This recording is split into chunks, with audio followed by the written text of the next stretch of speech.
Yes, Hafiz ibn Hibban, rahimahullah ta'ala, began his principles with the aspects connected to the heart, which is the main powerhouse of everything. And what is that? That is spiritual reformation, spiritual rectification.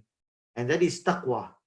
And he brought the hadith, مَا كَرِهَ اللَّهُ مِنْكَ شَيْئًا, where Rasulullah sallallahu alayhi wasallam said that if Allah dislikes something from you, فَلَا تَفْعَلْهُ إِذَا خَلَوْتَ, then do not do that in private when you are away from the people. And if you remember, I told you there is another narration similar to this one. The last part is similar, but the first part is a little different. That what you are embarrassed to do in front of people, that you would not do in public in front of anyone else, in front of your father, mother, friends, or general public, then do not do those actions even when you are in your private life, behind closed doors, and when no one is with you and no one can see you. But understand and know that Allah is with you and Allah is watching you. Alam ya'lam bi anna Allah yara. This is the definition of taqwa, that Allah subhanahu, that the awareness and consciousness of Allah. That Allah is with me, Allah is watching me, Allah is aware of my actions. Then we moved on to discuss the centrality of taqwa, how central taqwa is, and the benefits of taqwa. And we mentioned about, in the Quran, taqwa is mentioned about 250 times. And there are many benefits connected to taqwa. And all of these that you see on your screen now have ayat connected to that. Inna Allah yuhibbul muttaqeen. Allah loves those who are aware of Him, who are conscious of Him, who adopt taqwa. Inna Allah ma'al ladina taqaw wal ladina hum muhsinun. Allah is with those, Allah assists those who have taqwa, and so on and so forth. If a person adopts taqwa in their life, the consciousness of Allah, they work on their heart, they work on their soul, then the benefits of all these things will be seen in their life. And it's not through our words, not through anybody who said this, but Allah has written these principles down in the Quran. That if we bring taqwa into our lives, we will receive a lot of divine assistance, a lot of divine power and divine, divine spiritual strength. And if you remember, we mentioned, brothers and sisters, again, this is a reminder that why did Shaykh or Hafiz ibn Hibban start with the first principle with taqwa and the heart? Because the heart is the king, the heart is the driver, the heart is the source of everything, and the heart is where taqwa is held. Nabi sallallahu alayhi wasallam said, "Ala inna taqwa hahuna," that he pointed to his heart and he said, "Taqwa is here, taqwa is here." If that heart is corrected, if that heart is rectified, if that heart is reformed, if that heart is made aware of Allah subhanahu wa ta'ala, then automatically the rest of the body parts will follow suit. The mind will make the correct decisions. The tongue will move in the right way. The movements of the hands and feet will follow suit. The way the thought patterns will go according to pure, wholesome thoughts. And everything flows from taqwa. Everything flows from taqwa. Therefore, it is the first advice that Allah subhanahu wa ta'ala, first wasiyah Allah gave, وَلَقَدْ وَصَّيْنَا الَّذِينَ أُوتُوا الْكِتَابَ مِنْ قَبْلِكُمْ وَإِيَّاكُمْ أَنِ اتَّقُوا اللَّهِ. The first bequest and advice Allah subhanahu wa ta'ala said we gave to the people of the book and to you, O Muhammad sallallahu alayhi wasallam, is that you adopt the awareness and taqwa of Allah subhanahu wa ta'ala. And with that is all the connected benefits that come with this.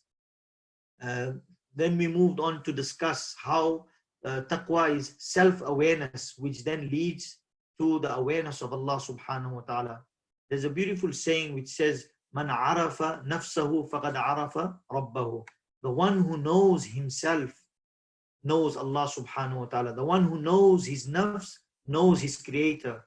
So the more we know ourselves, the more we are self-aware and we understand, our motivations and analyze our intentions, and the more we are aware about of our lives, our decisions and what we do, how we speak, the more we will become aware of our duties unto Allah subhanahu wa ta'ala and the rights that Allah has over us.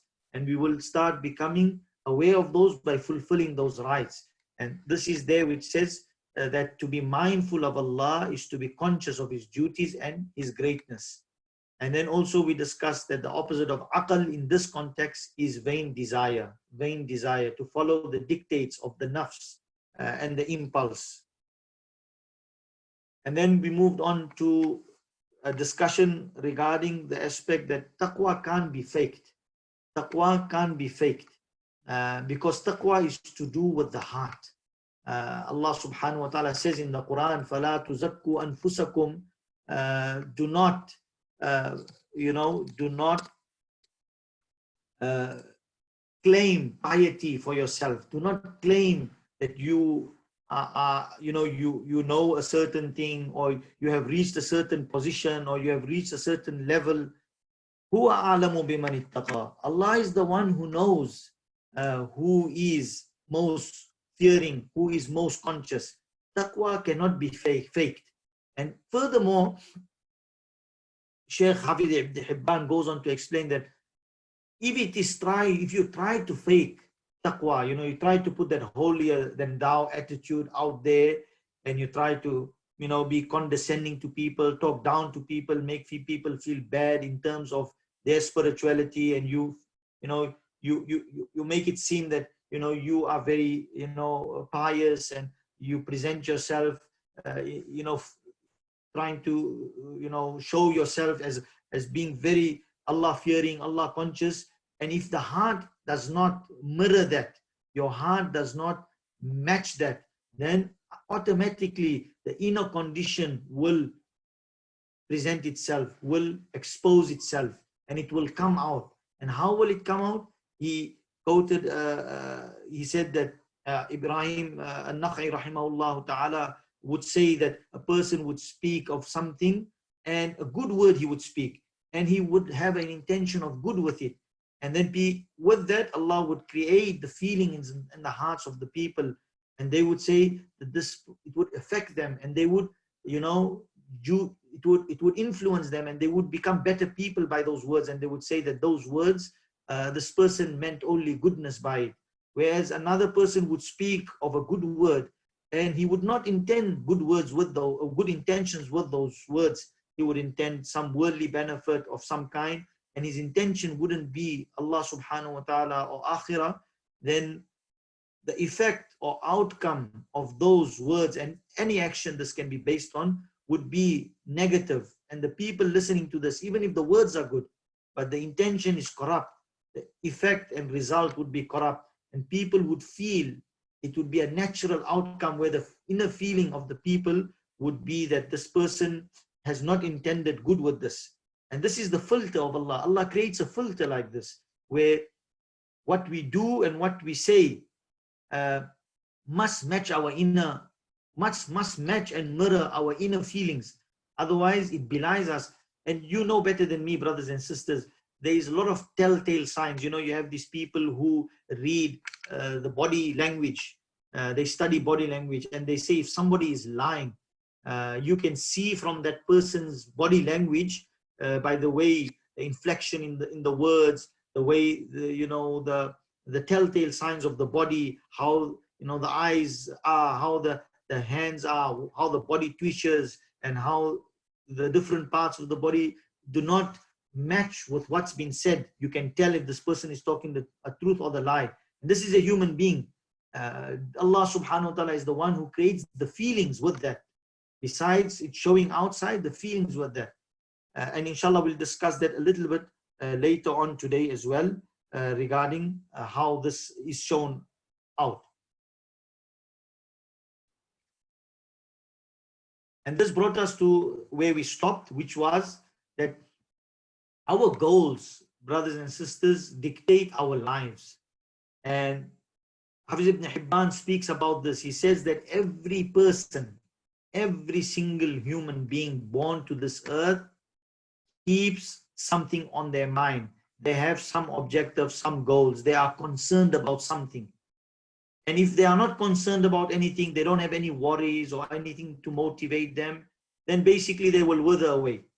So if it is people of good, then they will keep themselves busy with good. And if it is people of fujur and fisk and wickedness, then their concerns are of wickedness. And this is how the world moves on.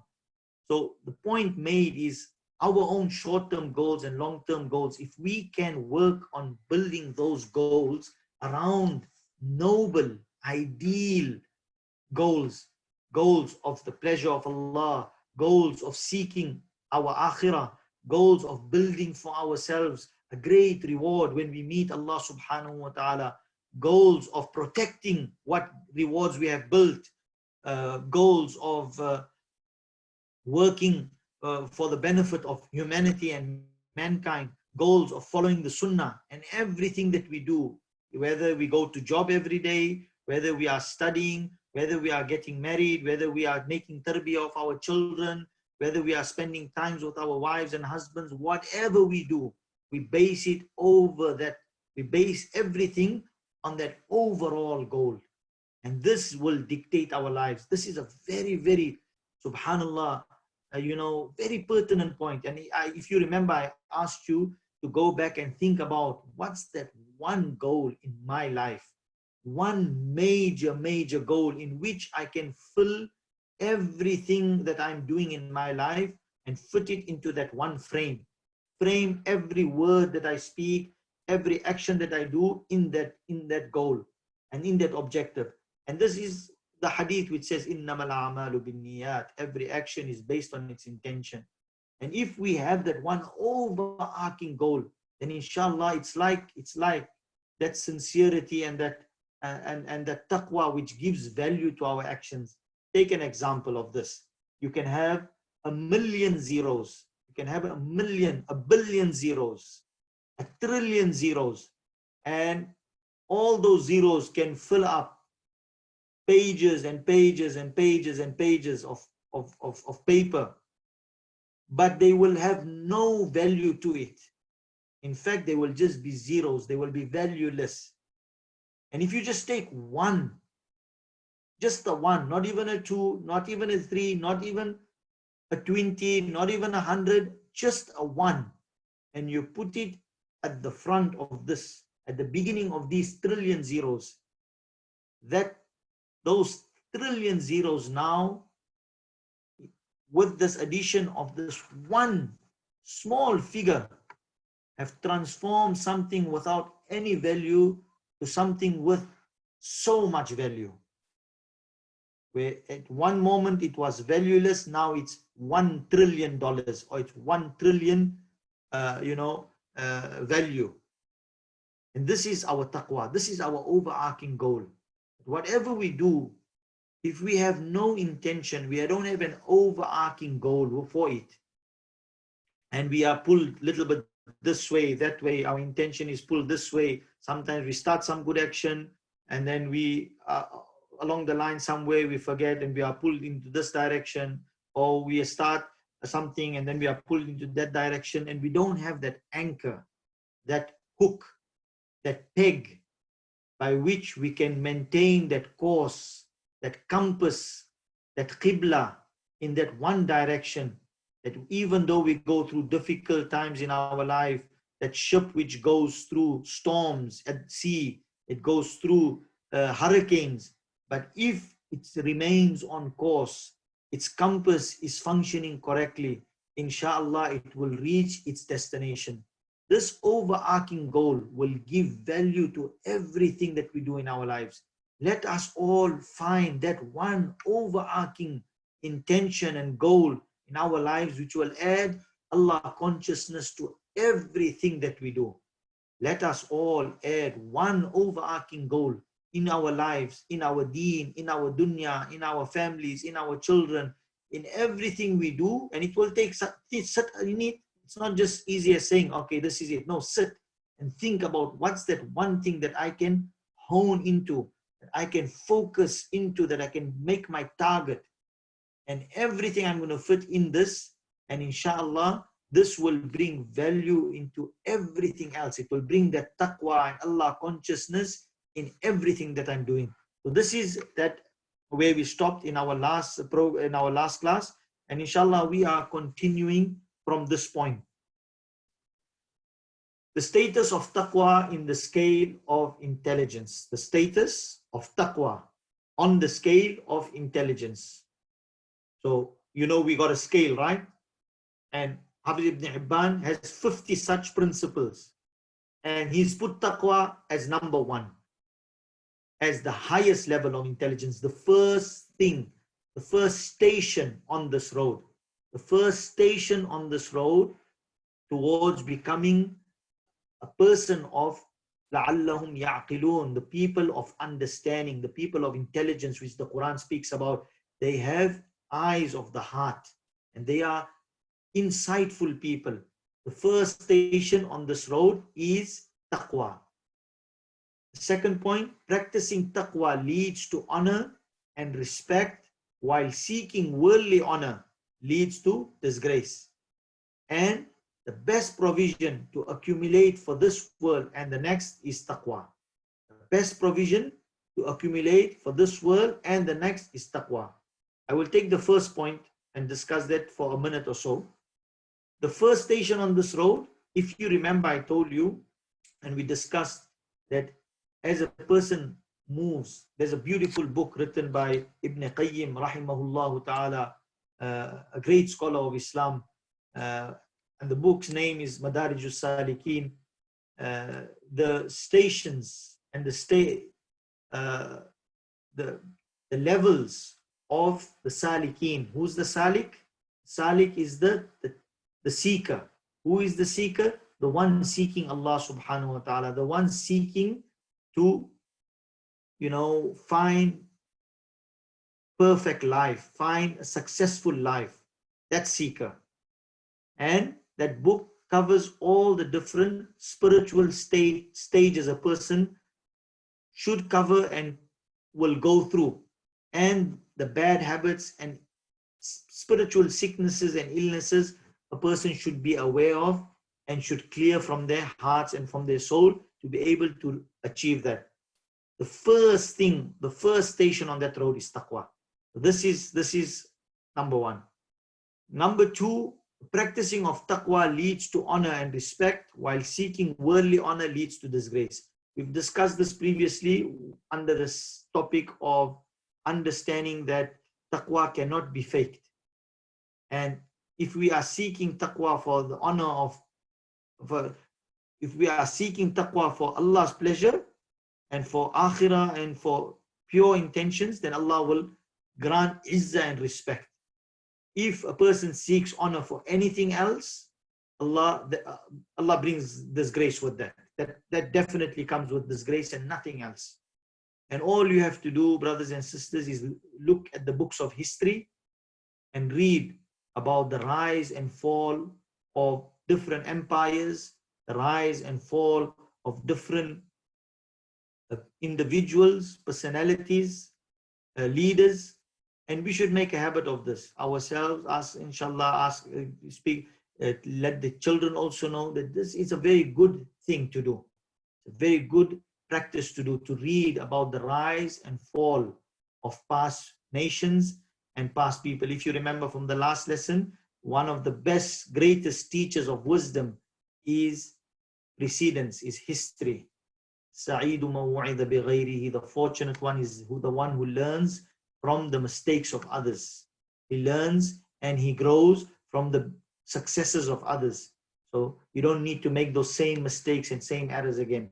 And you will see that whenever a person's intentions become corrupt and become self-serving interests, that brings a person down, and that brings disgrace upon the person, and the person stops growing.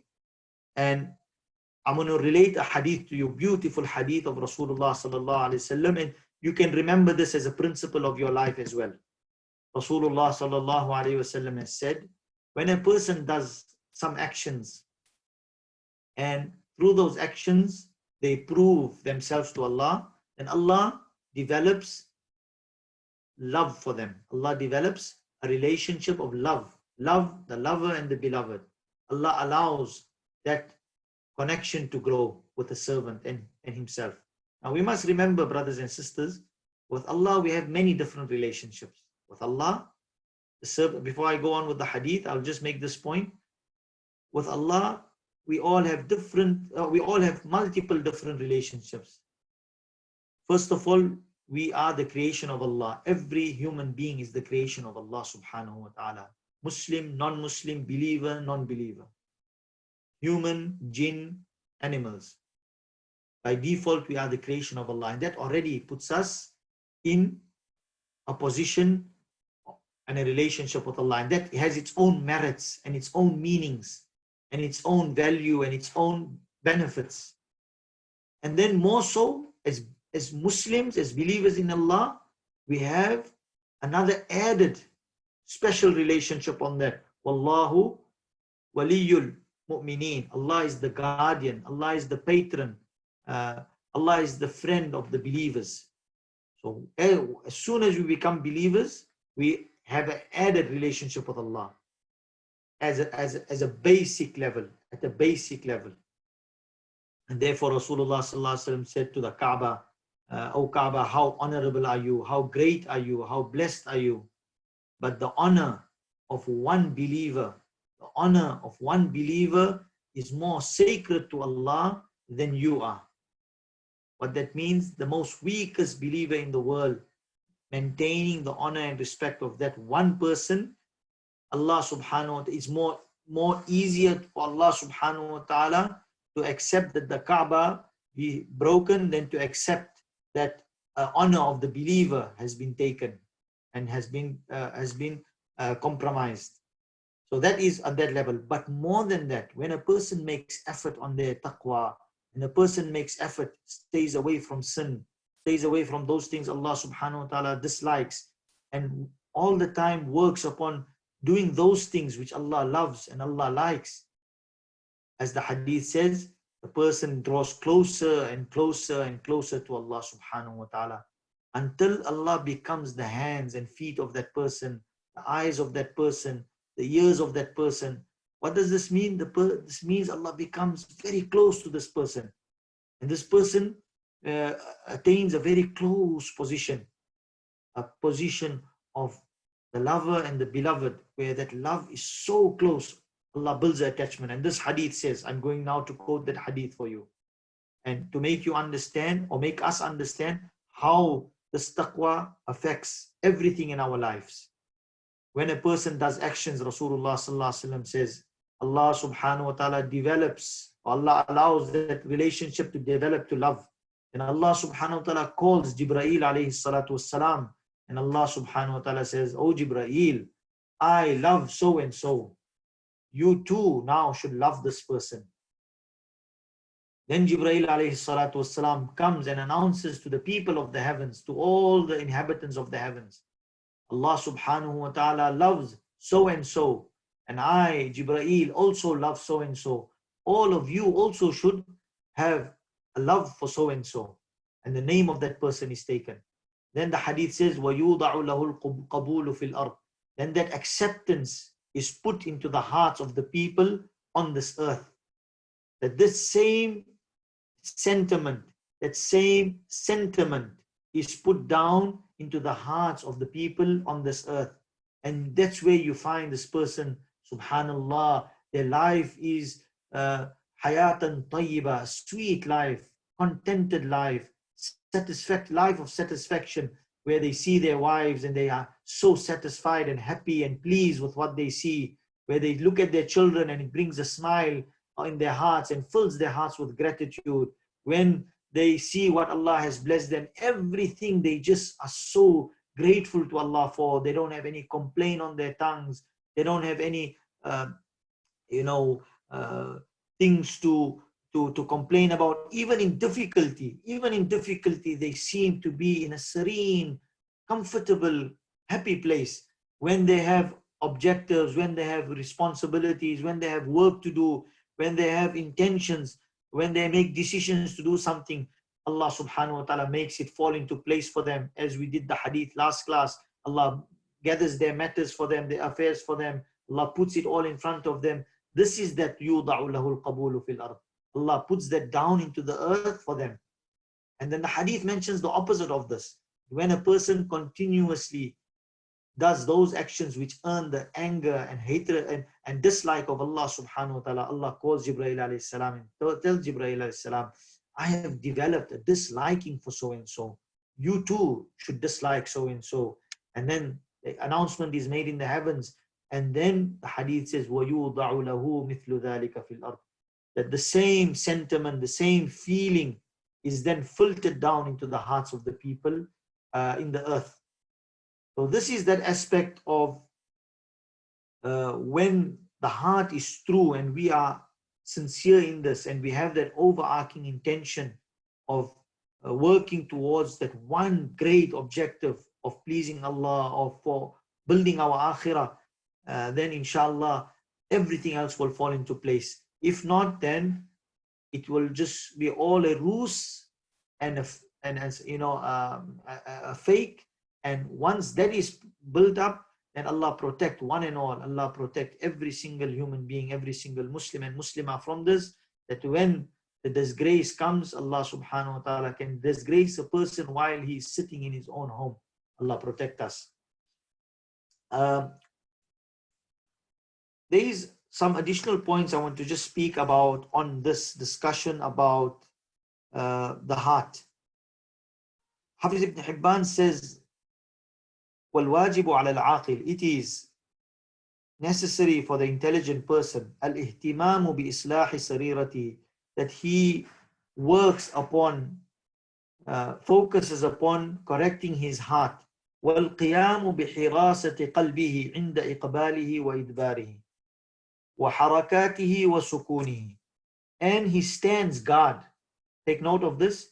He stands guard. She stands guard over her heart, over his heart at every moment.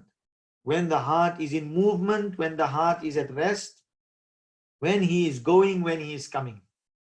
What does this mean, brothers and sisters? That the heart always needs to be analyzed. Always a nazar, as they say, a watch should be on the heart. And what does this mean? A person is aware all the time. What am I looking at? What effect is this having on me? Am I listening to the right things? Is this what I should be speaking? Is this what I should be involved in? Is this the company I should be keeping? Is this healthy for my iman? Is this harmful for me to eat in this place, to eat this food, to go there, to watch this on television, to be part of this group, to keep on taking stock and to be on guard of ourselves. Otherwise, our actions do not benefit us. We can have a lot of good actions, but if we do not guard the heart, then the actions do not benefit us. And understand this by a beautiful example, right? A simple example. And remember this example, inshallah, and share it with others as well. Like air conditioning, right? If you have an air condition in the house or in a room, the air conditioning can only be effective, truly effective, when the doors are closed, the windows are shut, and then the aircon is switched on. Even if it is running on low power,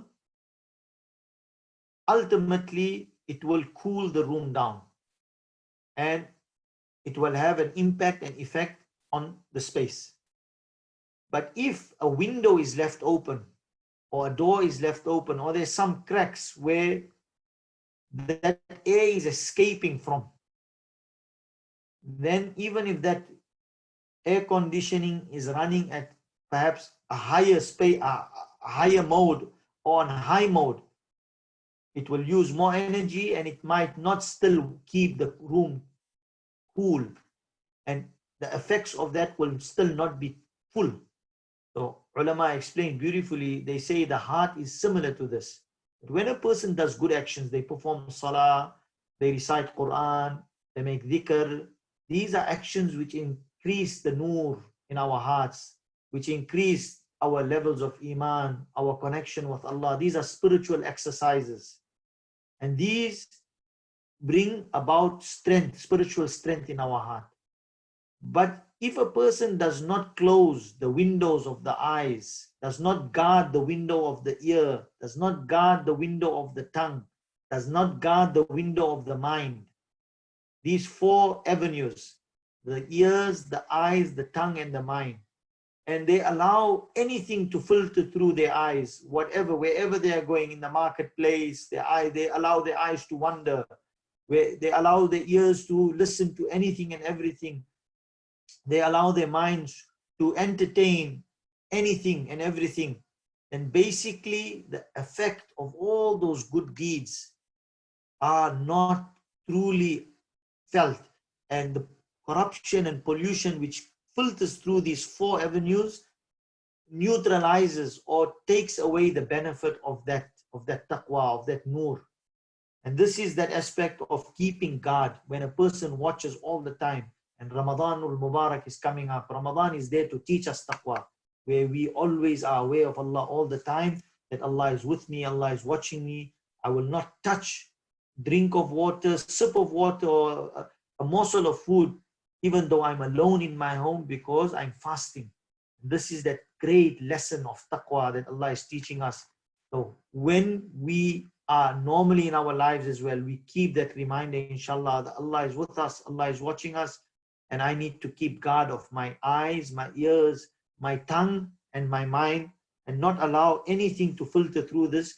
Then even if I do a little bit of action, little bit of Quran, little bit of salah, little bit of nafil sadaqah, it will take me up and it will raise me to a place, and it will not, it will give me the full effect and full benefit of what I'm receiving there.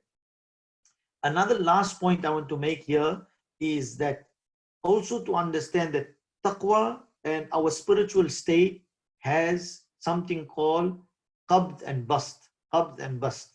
Where qabd means, or bast means an openness. Openness. Qabd means constraint, limited. What this means now, to break it down further, it is every human being, every seeker of Allah subhanahu wa ta'ala goes through this. Umar radiallahu anhu has spoken about this as well. That when you feel spiritually elevated, and this happens in Ramadan, this happens at specific times of the year, perhaps we attend a lecture, perhaps we read something in the Quran, or we're feeling down and we listen to something and it motivates us. And mashallah, we feel motivated and we feel connected and we're doing a lot of good actions. That is that openness. The heart is mashallah motivated and it's easy to do good actions. When we feel like this, let us do as much as we can and increase our good actions as much as we can. Push ourselves and understand that we are building our provisions for akhirah. What does the Quran say? The Quran says,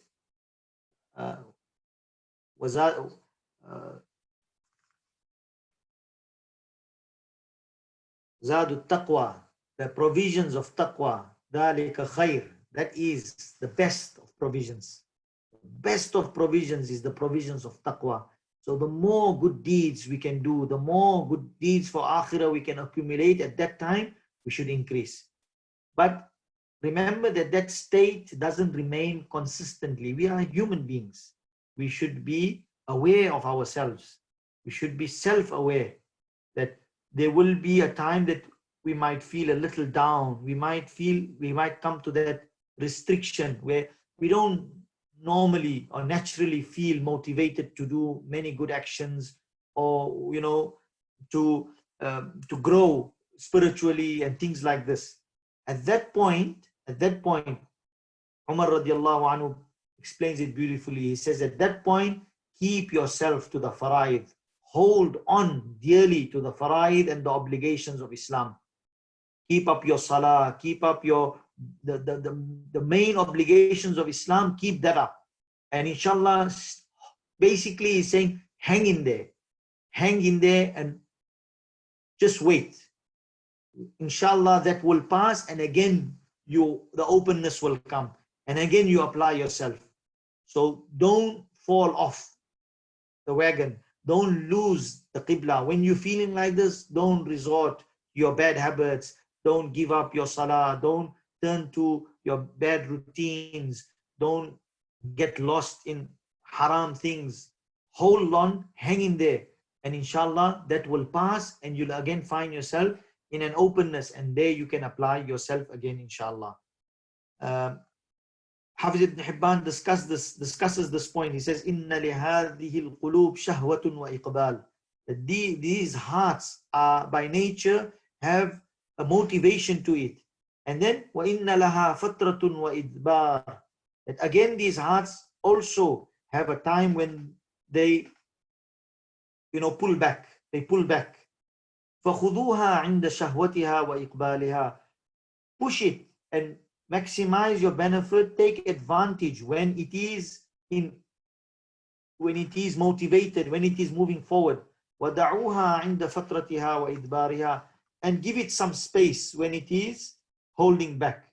But of course, again, just a point to remember, giving it space doesn't mean at all to fall into haram, to make that an excuse to disobey the commandments of Allah. If that is done, then basically the follow-up of that openness will not come. But if a person hangs in there on the basic faraid, then inshallah Allah will open the heart as well to that. He quotes a beautiful poem on this, and he says, "Ala innama taqwa hiya al-azm wal-karam." That verily taqwa is nobility and it is honor. وَفَخْرُكَ بِالدُّنْيَا هُوَ الذُّلُّ وَالْعَدَمُ. And to take honor in the worldly things, the temporary things of this life, the temporary honor, the temporary wealth, the temporary status, the temporary position, the temporary lusts of this dunya and temptations, to only make that your honor, then huwa dhullu wal adam. In that is disgrace and loss. وَلَيْسَ عَلَىٰ عَبْدٍ تَقِيٍّ نَقِيصَةٌ. And there is no fault on any servant who is taqi, who is Allah conscious. إِذَا صَحَّهَ التَّقْوَى وَإِنْ حَاكَ أَوْ عَدَمْ. If the taqwa, he is true to his taqwa, وَإِنْ حَاكَ أَوْ عَدَمْ. Even if they might be somebody who is a butcher, or someone who is a weaver, say it might be simple people, and they might have, an average, mashallah, an average income or an average profession. But if that taqwa is correct and sahih, then they have really achieved the treasures of dunya and akhirah.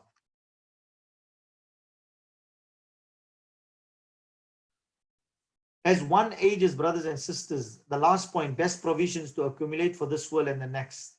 As one ages, as the person gets older and older, of course, death can come at any time. But specifically when a person is aging and white hair is starting to show on a person needs to be thinking about their preparations for akhirah. These are the reminders from Allah subhanahu wa ta'ala for our qabr and our end. And remember, qabr and end and death for a mu'min is not depression.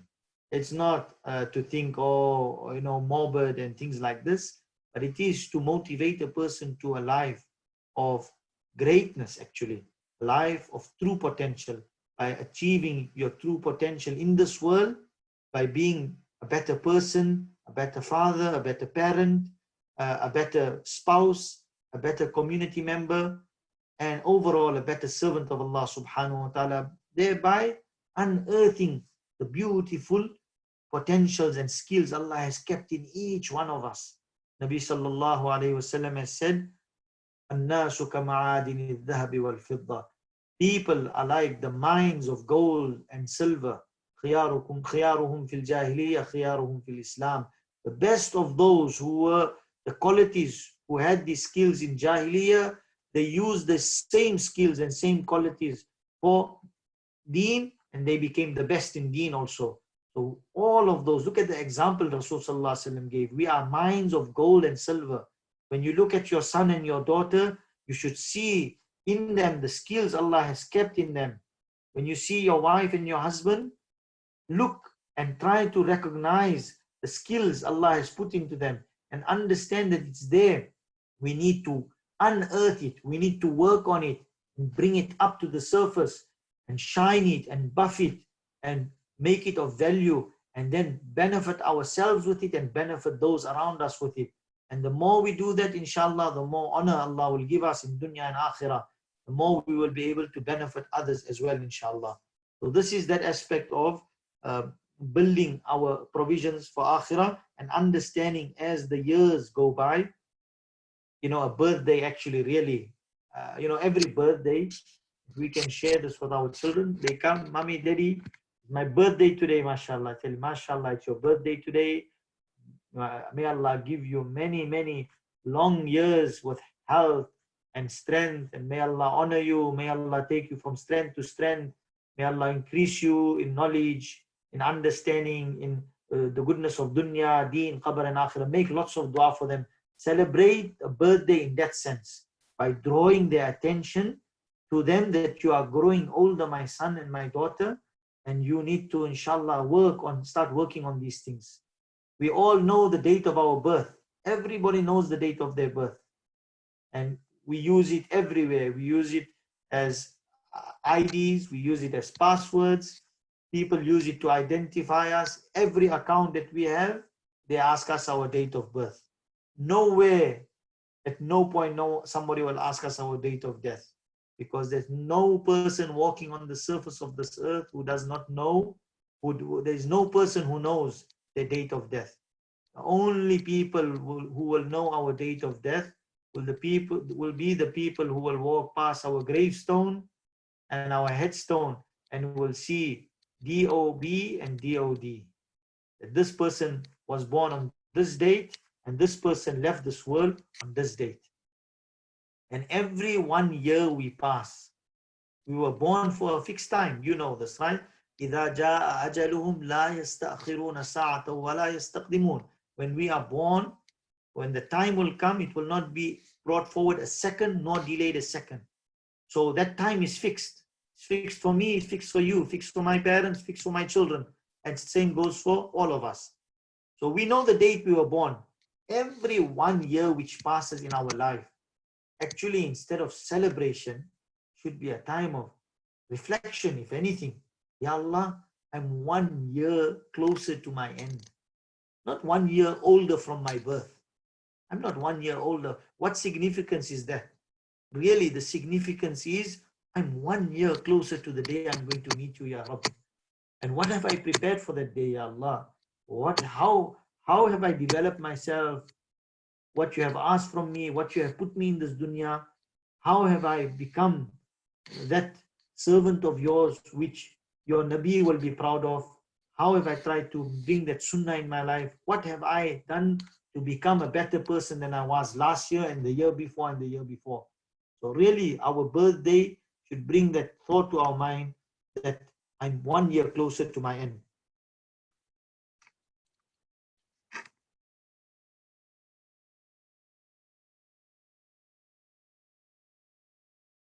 This brings us to the aspect of how to grow taqwa in the heart. We've discussed where taqwa is.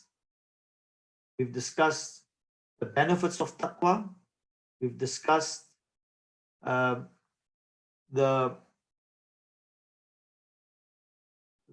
central taqwa should be in our lives. We've discussed how it helps us if it's our objective in our life and it becomes the frame of all our actions. Now the question is how to grow this taqwa in our lives, how to grow the consciousness and awareness of Allah, mindfulness of Allah in our lives. The first and foremost thing, brothers and sisters, is to do spiritual exercises. You want to become fit, you want to become healthy, you want to run a marathon, 100-kilometer marathon, you need to train for it.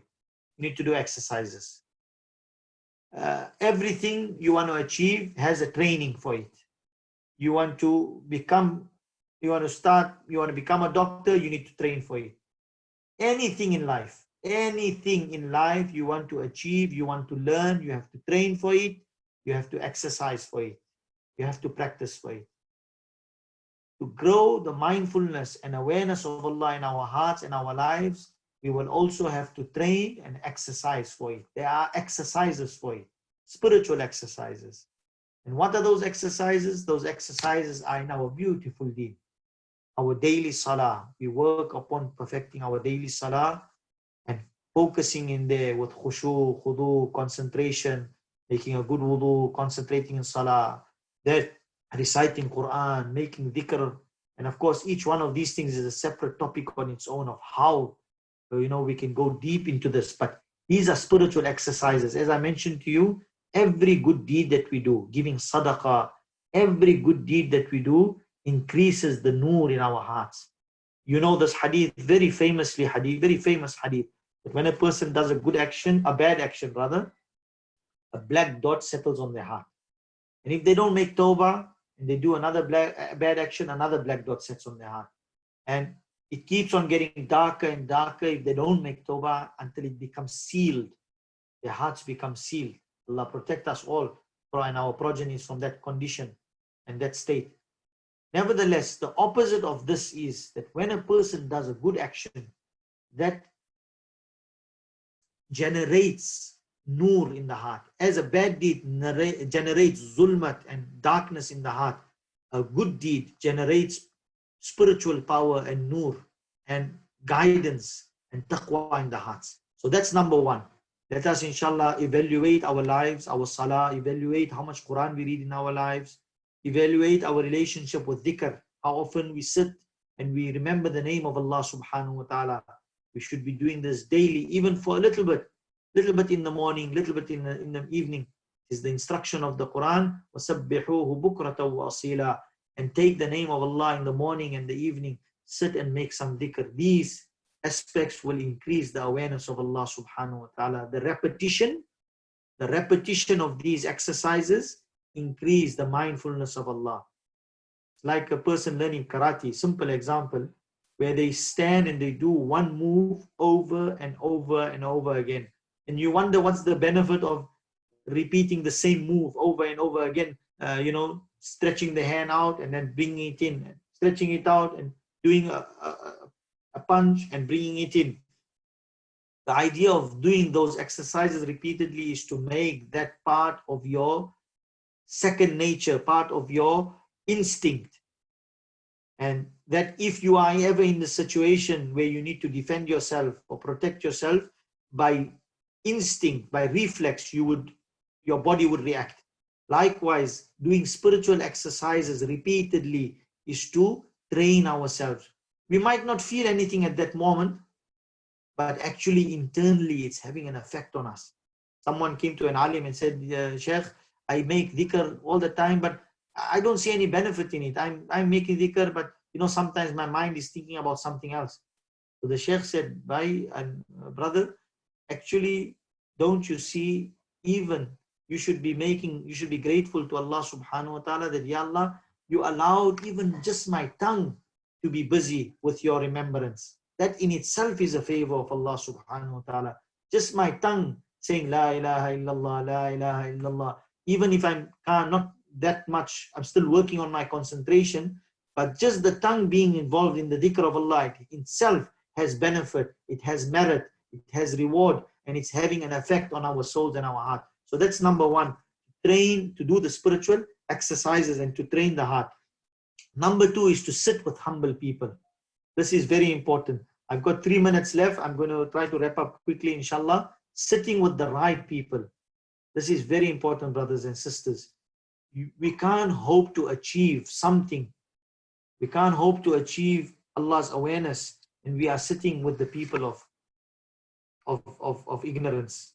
We can't hope to get the taqwa when we are sitting with people of ghafla and people who are in heedlessness, that all day and night the only thing they speak about is the things of this world, and nowhere in their discussions comes Allah subhanahu wa ta'ala. It's just all about mine, me, myself and I, bigger, better, smarter, what I am going to achieve, what my child is going to achieve, what we are going to achieve for dunya.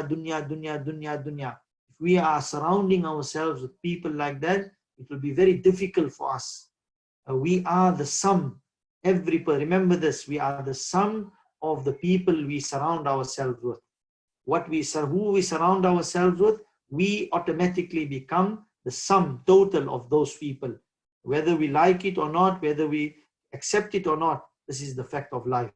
That's the second thing. Surround ourselves with the people of the humble people, people of taqwa. Because remember, an arrogant person of pride, and pride and arrogance and taqwa can never go together. Never. These are like oil and water, can never mix. Taqwa, Allah consciousness, and pride and arrogance can never mix. That was one reason Iblis was made mardud and rejected, and made marjoom, rajim, that we always say shaitan rajim, the rejected one, not because he didn't have knowledge, not because he didn't do ibadah. He had all of this. He was living with the angels. What made him mardud and rejected was his arrogance and pride. So surrounding ourselves with wholesome people, people who have objectives of akhirah. And lastly, remembering our end and remembering akhirah. This is a very potent, very beneficial thing. Always remind ourselves, visit the graveyard. Make a habit of visiting the graveyard, brothers and sisters. In fact, brothers, more so, make a habit.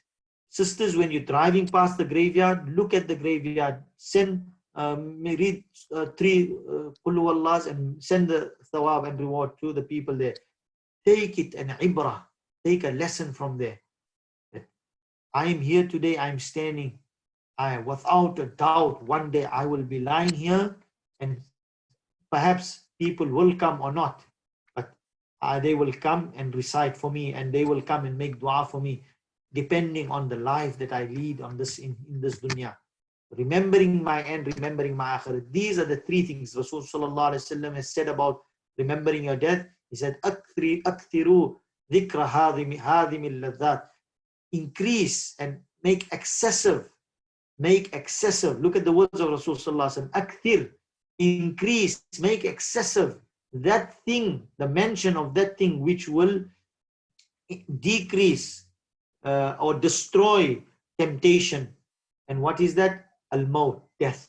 Speak about it, become aware of it, make it a part of your life to understand. We can go every Friday to the graveyard. Wallahi al-Azim, that is the best reminder, just to go read Qul Wallah, if we can, Surah Yasin, Surah Al-Fatiha, make dua for the people there, and take the lesson and come back home.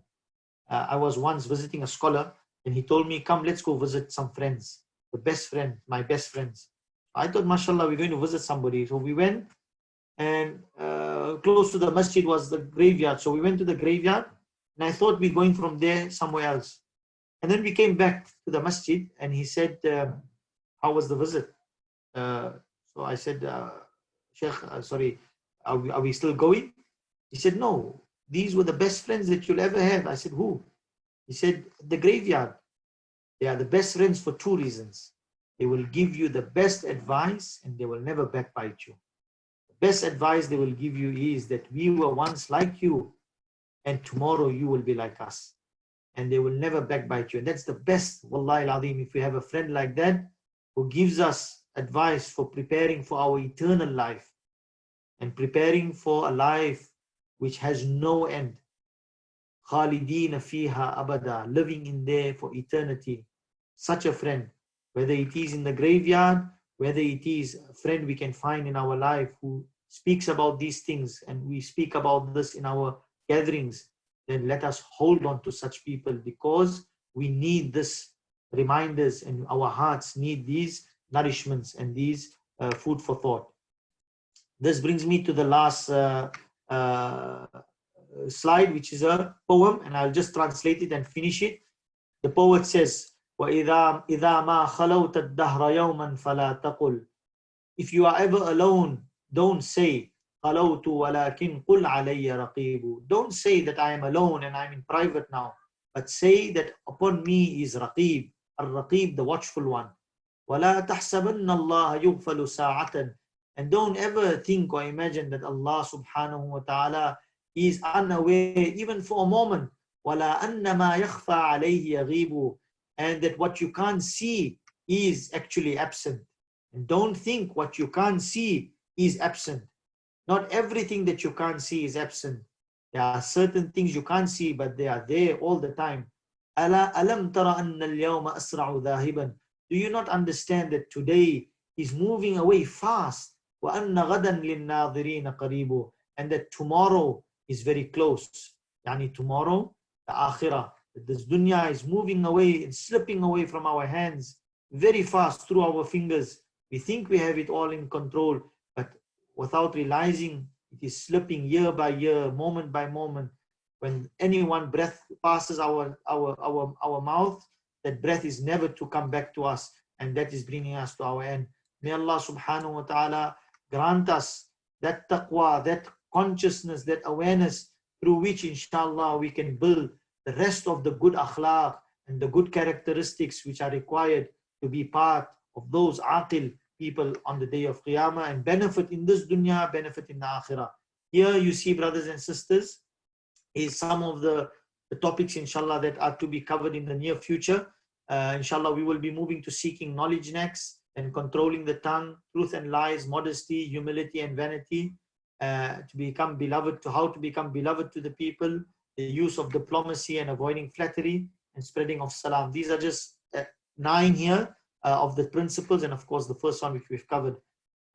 Also, please note that inshallah till Ramadan, or the classes will be on Friday at this time. Ramadan, inshallah, will have a different timetable. Perhaps it will be a Saturday afternoon.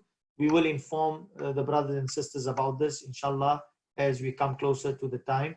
Jazakumullahu Khair. Assalamu alaikum wa rahmatullahi wa barakatuh.